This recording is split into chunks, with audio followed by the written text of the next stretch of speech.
I'll have to hold them up for this one.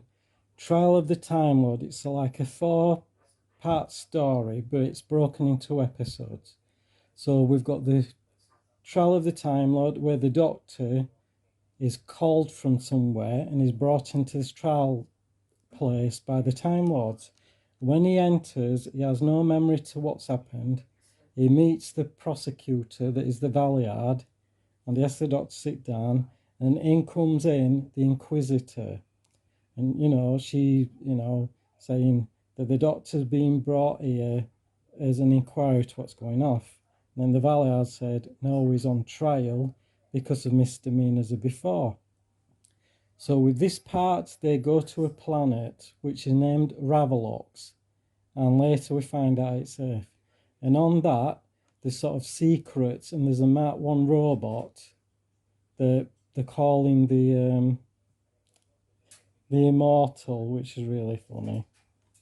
Yeah.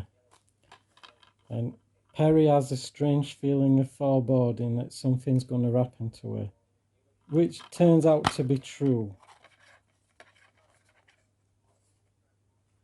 There's a lot of shenanigans going on, and there's a very special, there's a lady in this that people know she is, and she tries to play it straight. You've got quite a few characters, and she plays Katrina, Queen of the Tribe of the Free.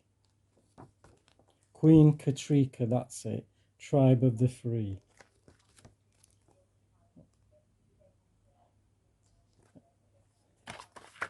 So Perry gets split up from the Doctor. The Doctor goes down to the lower levels of what he finds out is, an old tube station. It says Marble Arch, and that's when the Doctor realises.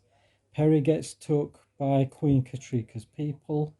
You get introduced to Sabalon Glitz, and there's like a mercenary, and he wants, a treasure, and there's like a totem pole or some sort of pole, and he blasts it, and it's like black, some sort of black substance that's supposed to be rich. And the Doctor escapes, but then is brought back to try and fix the problem. And the one called the Immortal's not having it. Jaffro, that's it. And he's just ordering people about. He won't let them go on top of the planet, because thanks to the Time Lords, the planet was sent out of its orbit, and, where it ended up, they renamed it Ravolox, and it was ravaged. And when the Doctor sorts it all out, he manages to stop the detonation that Jaffro started. It's just a fun story. And as the adventure ends, Jaffro's defeated.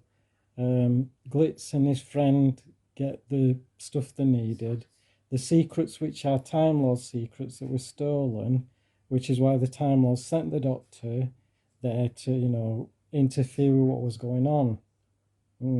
Trying to put him on trial there.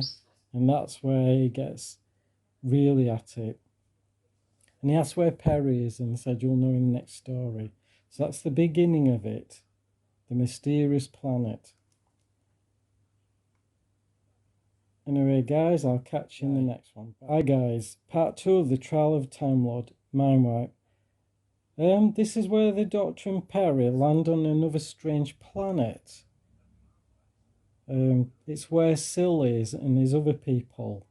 And the Doctor, gets captured by Syl, and his mind gets warped. And causes all over the place. He turns against Perry and, tries to help Syl. And this Doctor's like performing surgery on people. And this guy here, everything keeps happening to him. And his brain's swelling up and that. And so, well, we can transfer your mind into we can take your mind out and put it into other bodies, which keep doing. And when he's trying to do deals and that, his mind keeps going a bit blurred at times. And with the Doctor's now mind frayed, he's, doing stuff to Perry, which he wouldn't normally do. She's on rocks and water splashing. And he helps the Doctor perfect the procedure. And, Perry gets her head shaved. And Lord Kiv, that's it. he gets his mind put into Perry's body, and this is where the Time Lords decide, right, no, things have gone too far, and they use Brian Blessed's character to destroy the now Lord Kievan Perry's body because he started feeling something for her. Can't remember what character he played. I'll probably remember it later. But it's a good second part, and when the Doctor realises something happened, the Time Lords send the TARDIS to him, pull him out, and then he remembers. And he's really angry and said, you know, you're not going to take me down, Valeyard. I'm going to find the truth and why certain things were hidden from him. And the Inquisitor, she says, yes, we're going to find out exactly what happened. So it is a good story. But at the end, we find out that Perry didn't die, and she lives as a warrior queen with Brian Blessed's character. I just wish I could remember his name.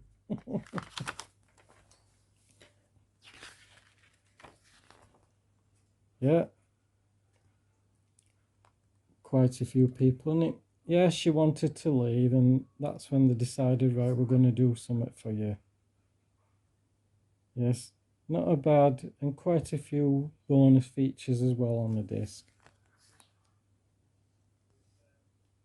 Yes, it's not bad. But Perry just got sacrificed.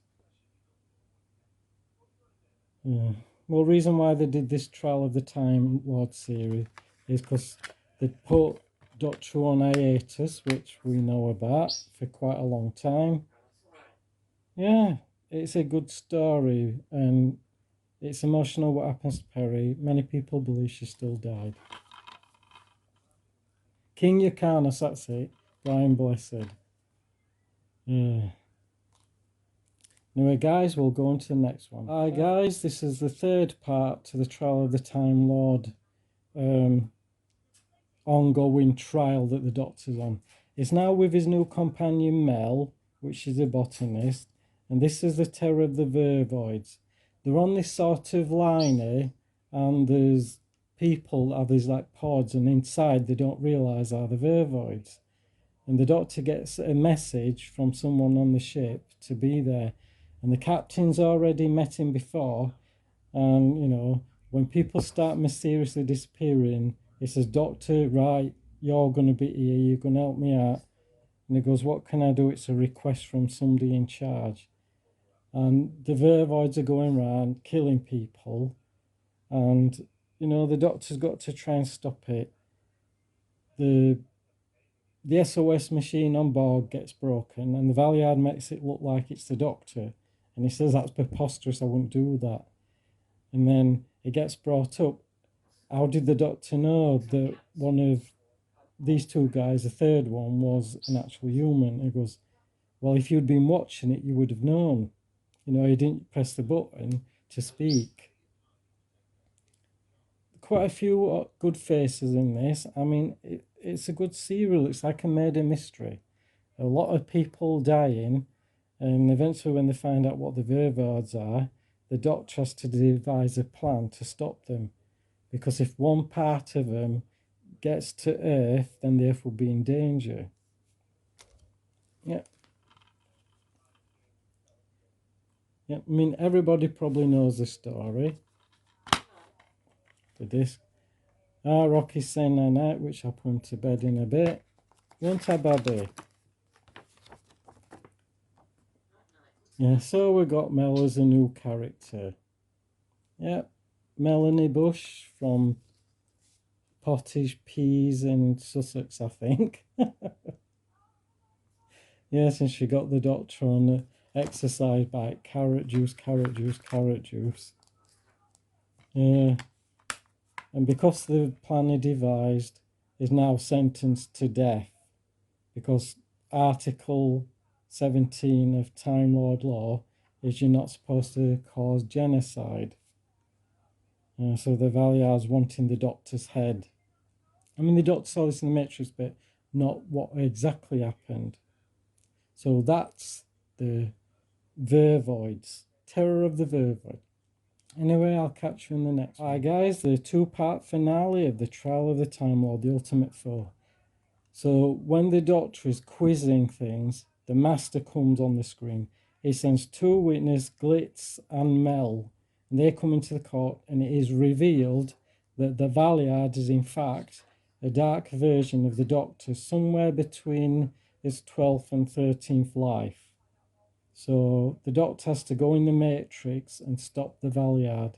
And the Valeyard just wanting his lives, and he's created this machine will eventually blow up and destroy everybody in the trial. And there's like names on the list, and he says it hit list. So the Doctor's got to try and defeat him. There's also the Master wanted to get rid of the Doctor, but not allowing the Valeyard to do it. And Mel jumps in as well, because the Doctor on the screen thinks he's been sent to trial, but he knows it's a fake. And when she points that out, the illusion disappears. And the Master uses the Doctor, you know, as a shield to try and get the Valeyard, but is not having it. And the Master gets the secrets, what's Avalon Glitz had. The Doctor somehow beats the Valeyard with Mel's help. And it comes out of the Matrix, it's temporarily damaged, the Master is stuck, and the Doctor says, well, I was on trial for my life, wasn't I? And they're going, well, Doctor, all charges are dropped. And the other thing is, we can tell you that Miss Perpigillion Brown is alive, and a warrior princess with King Yrcanos. I mean, it's a good end to a good story. Yeah, not bad. I mean, some people say anticlimactic. So what can you do? Yeah, so we get introduced to, you know, Mel apparently already knows the Doctor, but will he take her back just to pick her up again? And this was by Pip and Jane Baker, this version, because the original one had the Doctor and the Master fight, or the Doctor and the Valeyard fighting it out within the Matrix, and then it'd be like, oh, the Doctor's on trial again. Rocky, shh. Anyway, guys, I'll catch you later. Bye.